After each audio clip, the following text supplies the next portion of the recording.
সমোসা পিঠা বেশিরভাগ সময় কিন্তু আমরা বানিয়ে থাকি কুরবানি ঈদের কাছাকাছি সময়ে। ঈদের পরেও এটা বানিয়ে খাওয়া হলেও তেমন একটা ভিডিও দেওয়া হয়নি, তো ভাবলাম আজকে যেহেতু সমোসা পিঠাটা করছি তা আপনাদের সাথে শেয়ার করি। হ্যালো এভরিওয়ান, আসসালামু আলাইকুম। কেমন আছেন সবাই? আশা করি সবাই ভালো আছেন। আমিও আলহামদুলিল্লাহ ভালো আছি। আমার পরিবারের প্রায় সকল লোকেই কিন্তু ঝুরা মাংসটা অনেক বেশি পছন্দ করে। ঝুরা মাংস থেকে কিছু এক্সট্রা অংশটুকু আমি নিয়ে নিয়েছিলাম, কিছু পেঁয়াজ দিয়ে ভেজে নিয়েছি।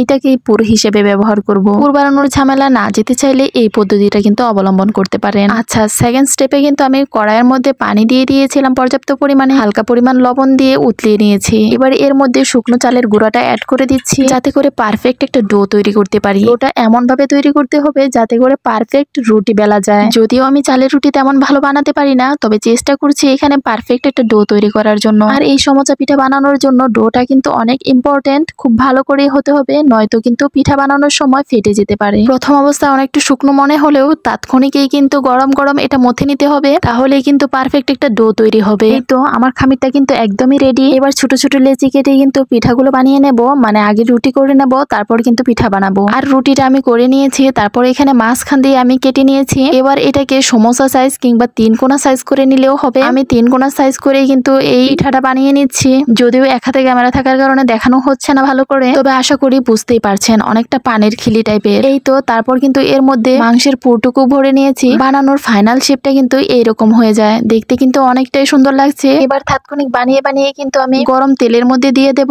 বেশি সময় ধরে রাখতে গেলে কিন্তু ফেটে যাওয়ার সম্ভাবনা আছে, তখন কিন্তু ভিতরের পুরটুকু আবার বের হয়ে যাবে। মিডিয়াম আছে কিছুক্ষণ ভেজে নিলেই কিন্তু পিঠাগুলো পারফেক্টলি রেডি হয়ে যাবে। এই পিঠার ডো গুলো যদি আপনি খুব সুন্দর করে বানিয়ে থাকেন, তাহলে কিন্তু পিঠাগুলো অনেক মচমচা থাকবে এবং নরমও থাকবে। আর যদি কম গরম পানির মধ্যে করে থাকেন, তাহলে কিন্তু অনেকটাই শক্ত শক্ত হয়ে যাবে, মচমচেও কিন্তু কমই হবে, খেতে তখন ভালো লাগবে না। সুন্দর একটা কালার চলে আসলেই কিন্তু পিঠাগুলো তুলে নেব। মাশাআল্লাহ, দেখেন প্রত্যেকটা পিঠায় কি সুন্দর একটা কালার চলে এসছে।